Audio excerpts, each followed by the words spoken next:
My golden child sister deliberately made her wedding day the same day as our younger sister's graduation, so I've convinced my entire family not to attend the wedding. Erin was the one supposed to tie up our family. She was born premature, so I understand that my parents coddled her to an extent. But it's more than that now. Growing up, despite the fact there were already 5 kids in the house, her needs were always taken care of a lot more than ours, as her birthdays were turned into a much bigger deal, and both of my parents spent way more time with her than with any of us. And this has made her quite entitled. Erin's getting married and recently told us that she's brought the date forward due to a cancellation. But the new date lands on the date of my second youngest sister, Nadia's high school graduation. Erin was sympathetic, but said she's already committed to the date. They've printed the invitations. My parents said that they just have to miss Nadia's graduation. We were all sympathetic to Nadia, but it wasn't intentional. Or so I thought. You see, Nadia later told me and my older brother Leo that she was there when Erin got the call about the cancellation. And when Erin suggested a new date, Nadia told Erin that she was graduating that day. But Erin just laughed and accepted the date anyway. This, as much as I hate to admit it, sounds like a very Erin thing to do. She booked her engagement party for the night of Nadia's 18th birthday. She also announced her engagement at my oldest sister's wedding. Everything is about her. I confronted Erin about this, and she said that Nadia's high school graduation didn't matter. She wanted to get married to the love of her life sooner, and our family had been to plenty of high school graduations at this point anyway. Here's what gets me the most. Nadia's been looking forward to this for so long. She's watched all of us graduate and have these huge celebrations thrown by our parents. I asked Nadia what she wanted, and she said she wanted to have her day. So I told my family that me and Nadia won't be attending the wedding. My brother Leo has also dropped out. Everyone's angry. Erin's furious, and I didn't make it better by telling her that I could watch our other siblings get married, since it's all the same in her eyes. Mom's trying to convince me to come to the wedding because graduation isn't as important. But I feel like if I don't do this, then it sets a precedent in Nadia's life that she's always going to mean less than Erin. I've had messages calling me asshole and idiot, etc. They're telling me to step up and be a good brother, but that's what I'm doing. My son is supposed to be the ring bearer, but with how my family is reacting, I'm considering pulling him out of the wedding too. My dad's told Nadia he'll take her to dinner after the wedding. Nadia's currently staying with me because Mom won't stop cornering her. Update: it's been 2 days since the wedding and a lot of stuff has gone down. So last Friday, Leo and I went to speak to our parents and my golden child sister, Erin. I wanted to tell them that I'd be pulling my son from the wedding. Our older siblings ended up turning up as well. So it was us 4 standing up for our younger sister Nadia. Leo had spoken to them the night before and helped them see things more clearly from Nadia's eyes. Apparently, it didn't sink in with them that Erin chose the date intentionally. There was a lot of yelling. Erin accused me of trying to sabotage her wedding. Our parents tried to convince me to let them take my son to the wedding, but I stood my ground. I felt a lot stronger with my older siblings with me. There's only 2 years between me and Erin after all. Luckily, the oldest, Lydia, was there. Her words carry more weight as the eldest, and she didn't give Erin or my parents room to argue, as she told them that Erin chose the date intentionally. Admitted as much in front of me and Leo, and that this was normal behavior for her. Lydia told them that if they continued to favor Erin so blatantly, the rest of us would go no contact. Our dad started yelling. Not at us, but at Erin, surprisingly. I've never seen him so angry before, and to see it directed at Erin was shocking. Our mom asked us to leave. We didn't hear from anyone on that side until Monday when Erin's fiancé George asked to meet us at our parents'. He apologized to Nadia. He didn't know that the wedding and graduation overlapped, nor did he know that it was something Erin did on purpose. Our dad was the one to tell him. What followed was a long talk between us, during which we all aired our grievances. I told our parents that we all felt that they valued Erin more, that none of us mattered to them compared to her. Her artwork always went up on the fridge. Ours always went in the drawer. I told them that as a parent, I could never imagine treating my child like that. Erin tried to argue. She tried to tell us that we were trying to turn her into a bad guy, trying to turn our parents against her, trying to sabotage her wedding. Our mom told her to be quiet and that it was our time to talk. George stepped in to tell us that he didn't expect us to attend the wedding, but we were welcome to attend the reception. He went so far as to say that he wished he could have cancelled the wedding altogether, but it only cost him more money that he'd spent by bringing it forward. Mom's willingness to hear us outlasted less than 24 hours. By Tuesday, she was begging us to reconsider.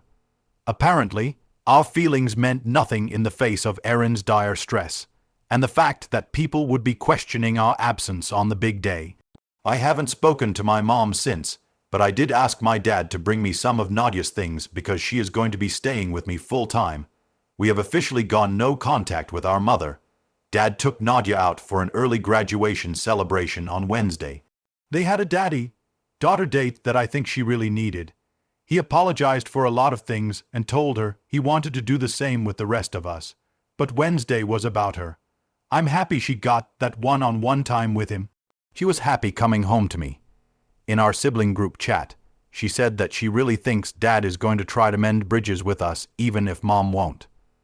Dad also turned up early yesterday morning to give Nadia flowers. He told her that he was proud of her. George even called while he was getting ready for his big day to congratulate Nadia, which I really appreciated. We didn't hear from Mom or Erin. Our paternal grandma ended up coming to the graduation with us. It was a great day. We didn't think about the wedding, didn't think about Erin. We just had fun together.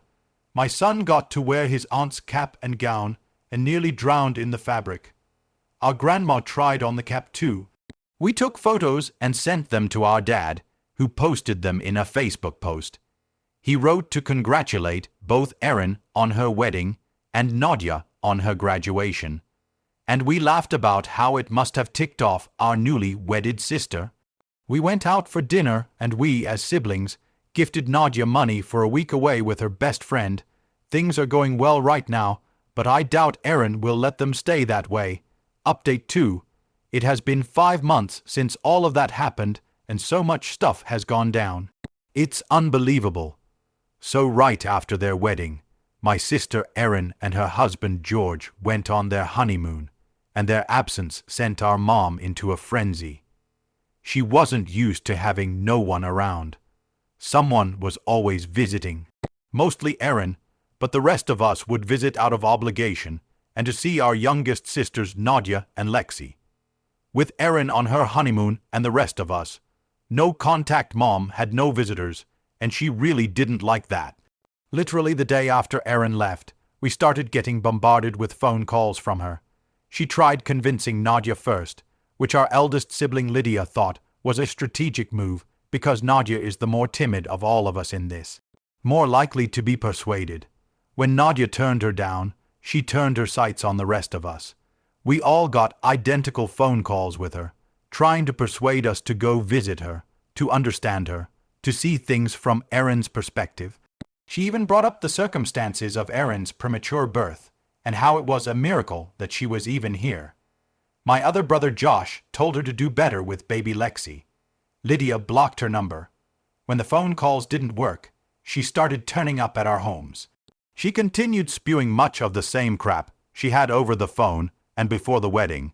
She didn't understand what she'd done so wrong, why we were treating her like this. She called me ungrateful and disrespectful. She accused us of harboring unnecessary jealousy towards Erin and that she loved us all equally. I didn't respond to these comments. I was just trying to prevent her from going inside and saying the same things to Nadia, who was with my partner and son in the living room. Her comments didn't deserve a response, and when she was done, I asked her to leave as calmly as I could. But truthfully, I felt a little like crying.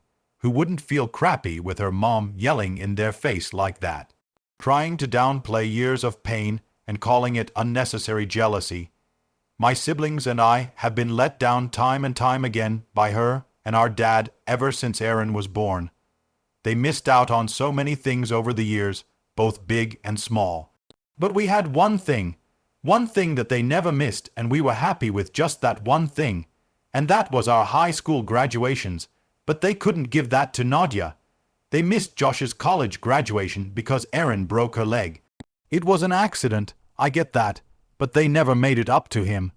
They never celebrated this huge achievement afterwards, and he just had to grin and bear it. Erin turned up to my baby shower because Erin didn't want to go and wanted them to get their nails done together instead. But our jealousy is unnecessary. Asking her to leave made her switch tactics though, and she started calling out for my son, trying to coax him to go to her, and telling me that she had a right to see her grandson. My partner stepped in then because she was seething and took my place at the door. Mom yelled some more, but she left when my partner threatened to call the cops. Mom repeated this song and danced with my older siblings, but similarly got nowhere with them. Then came the Facebook post, indirect rants about ungrateful people, and how shocking it is that some kids could turn against their parents so easily. Erin somehow got involved while on her honeymoon and called Lydia to scold her for being mean to our mom. But as I've said before, Lydia is angry and she's had enough. Whatever she said to Erin prevented her from calling the rest of us. There was then a Facebook post about how much it hurt to be kept from grandchild. My mom's sister called me, and there was yelling and even calling my fiancé the N-word. I blocked the number. I know Dad was trying to convince our mom to just leave us alone. He kept apologizing because she just wasn't listening to him. Erin came home after 2 weeks. She tried reaching out to Lydia again, asking for us all to talk, because clearly we all have some issues to work out. We did not turn up. Erin was very angry at that because she's not used to us not turning up for her. Now, while our mom was on a rampage, our dad was still trying to do better by us. And he's improved a lot. He and I went out for a meal together, just the two of us, grabbed a drink, and he apologized. It wasn't a generic apology that he could have repeated to all of us about how he's sorry that he hurt us and neglected us. But he brought up specific instances that he wanted to apologize for. He thought back on all those years and picked out moments that he wanted to apologize to me for. I know he did the same for the others, but having him apologize for things like canceling a fishing trip because Erin needed him was something I wasn't expecting. And I never really cared for fishing, but I wanted to go on that trip because I always saw it on television. You know, I'd always see a dad and son fishing together, and I wanted to have that. I wanted Dad to prove that I was a priority to him somewhere deep down. It didn't happen, and I never asked again, but we went fishing a few days later after he apologized. What started as a trip between the two of us soon grew into a family day out when my siblings expressed an interest in going fishing too.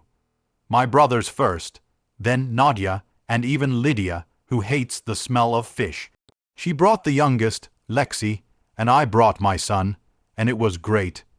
It was one of the best days of my life. I suck at fishing, but I'm pretty great at collecting seashells. It was brilliant.